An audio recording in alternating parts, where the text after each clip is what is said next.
But we were a bit shocked, weren't we? Because she still was quite sedated, and she wasn't herself, was she? And that night wasn't great. She got quite upset.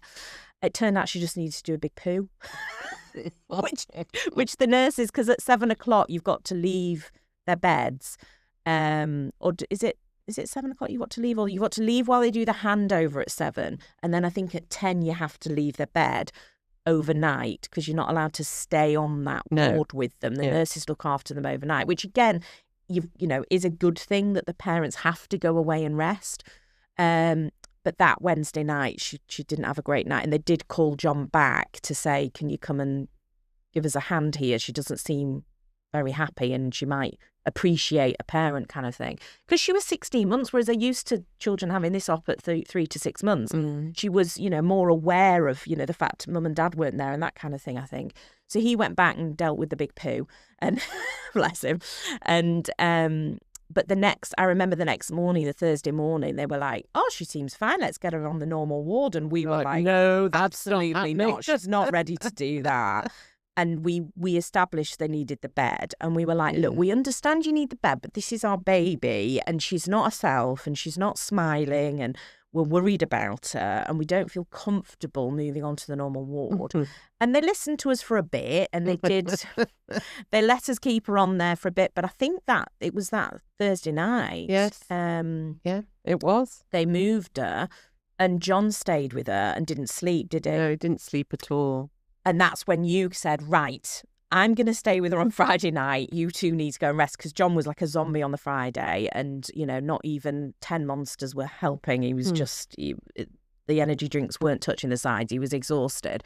As much as he was telling us all he was fine, we knew he was exhausted, bless him.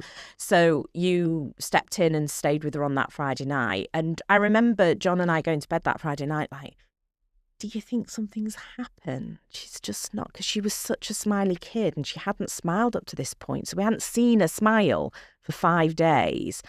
And I remember just I did sleep, but it was very broken sleep because I kept waking up panicking that something had happened during the operation that they hadn't picked up on, or they weren't telling us even, or you just don't know. It's very natural. That kind of worry. And then the Saturday morning, I remember it was about 7:30, 8 o'clock, and you text us a picture of Lucy sat up in her bed with the biggest grin on her face, and we were just like, "Oh, there's our baby." And we both burst into tears, and then had to get ourselves together to come and obviously take over and let you go and have a rest. And then later that Saturday they were like, "Right, get her home," and we were like, "Absolutely not." I remember they were writing the discharge papers, and John and I were stood at the desk saying, "We are not going home." And we effectively did, because it was a weekend and it was reasonably quiet on the ward. And you were quite happy to stay with her that second night, the Saturday night. You were like, you still both look shattered. I was adamant. I'll stay again, because then if you are taking her home tomorrow, you need to have had some decent rest. Absolutely. And because we were... I like the toast in the hospital.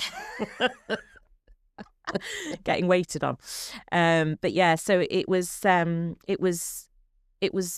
an interesting day that Saturday, because they were adamant she was well enough to go home, and we were adamant she wasn't. And yet again, we got into a bit of a spat about it.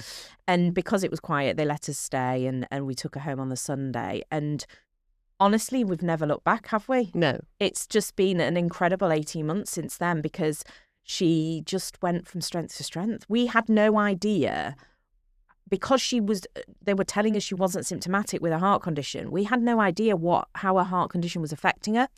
And it wasn't till she was bear crawling within 3 weeks of the op that we were like, maybe this was holding her back a little bit. I think it was. She had like this renewed energy, didn't she? Yeah. And her colour. Her colour was different. It was better afterwards. And she was more pink and just more lively. More energy, basically. Yeah, and within 3 weeks of bear crawling, she was then 4-point crawling, and then that was the next year and a half or whatever it was. She was 4-point crawling everywhere, and she turned 3 last. There's some of that, 4-point crawling. Hello, what's that?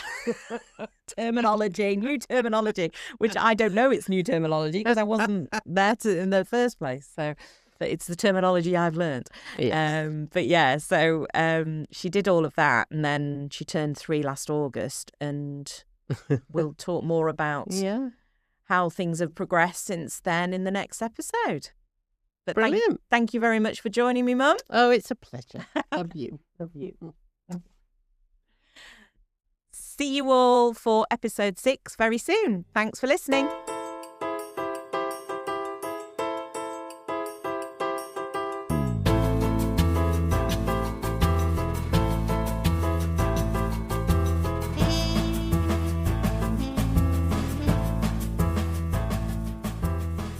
Niltoni Broadcast Network, NBN, popcorn for your ears.